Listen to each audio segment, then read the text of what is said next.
O único ser que não recebeu autorização para adentrar a arca de Noé foi uma criatura específica.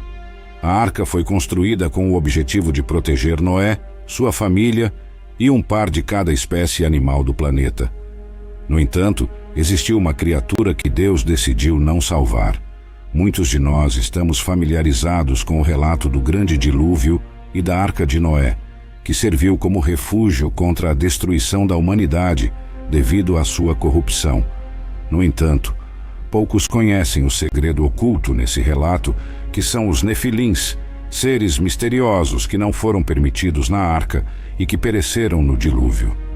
O mal gerado pelos Nefilins foi o motivo pelo qual Deus optou por exterminar a humanidade.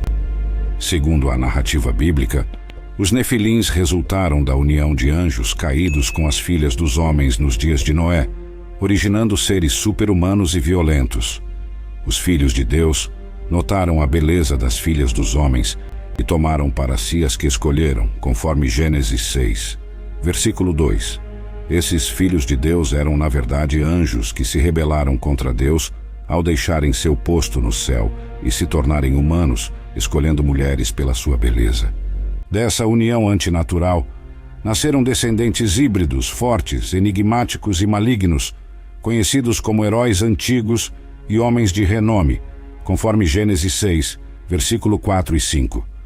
Os Nefilins foram depravados e encheram o mundo de violência, levando Deus a comunicar a Noé sua decisão de aniquilar todos os povos devido à violência que eles causaram, conforme Gênesis 6, versículo 13.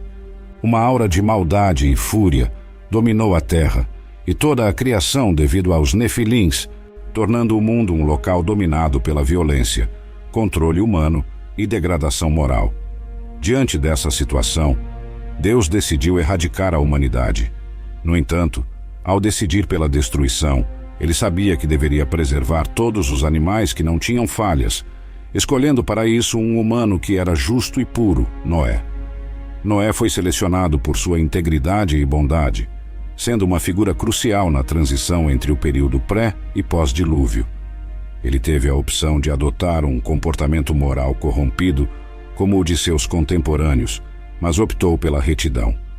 Após escolher Noé, Deus lhe ordenou que construísse uma arca e revelou seu plano de destruir o mundo através de um dilúvio.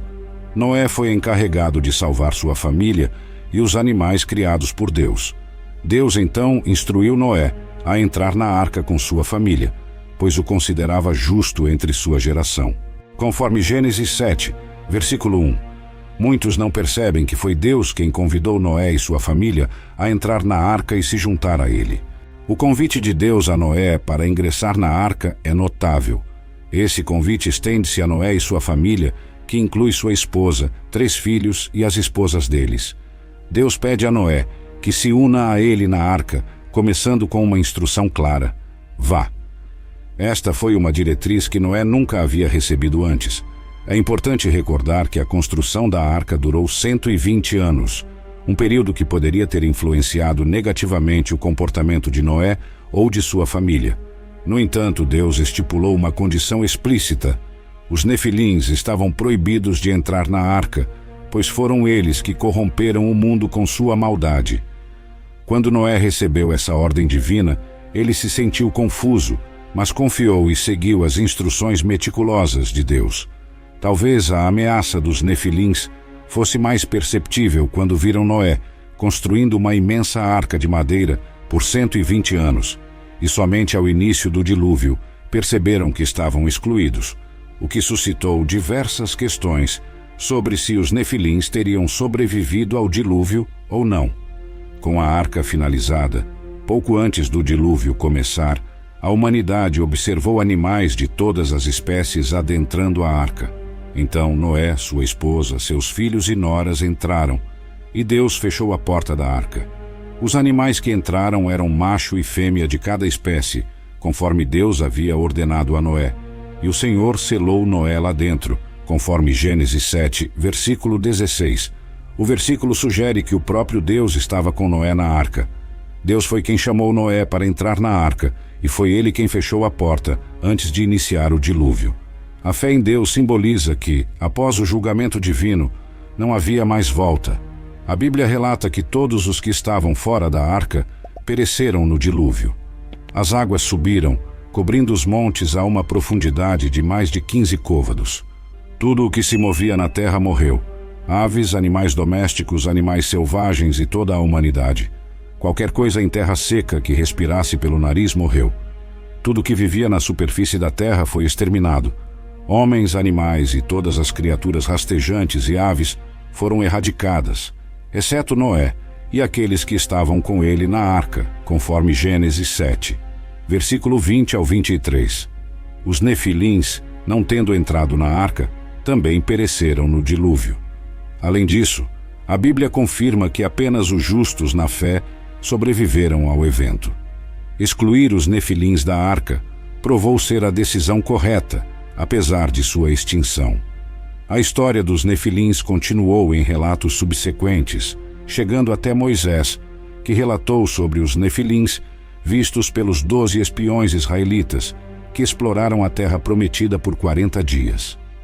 É possível que os espiões tenham exagerado ao afirmar que a tribo de Taém era composta por gigantes nefilins, e distorceram a realidade ao dizer que os israelitas pareciam gafanhotos perto deles.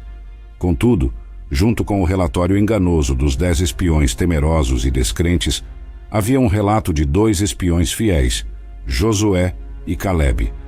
Por causa do relatório negativo e do medo dos israelitas, Deus puniu toda a geração que duvidava de seu poder, fazendo-os vagar pelo deserto do Sinai por 40 anos, até que a geração incrédula morresse, exceto Josué e Calebe.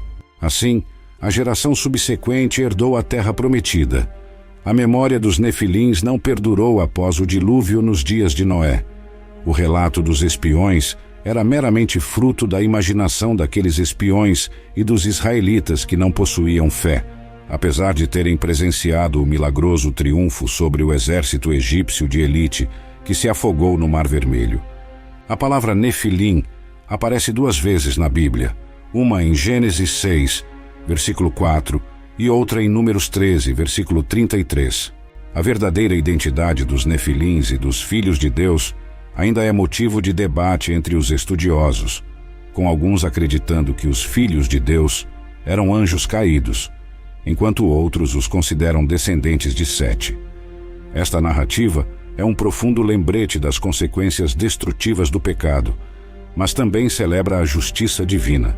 Por isso, a Arca de Noé é vista como um símbolo de esperança e salvação.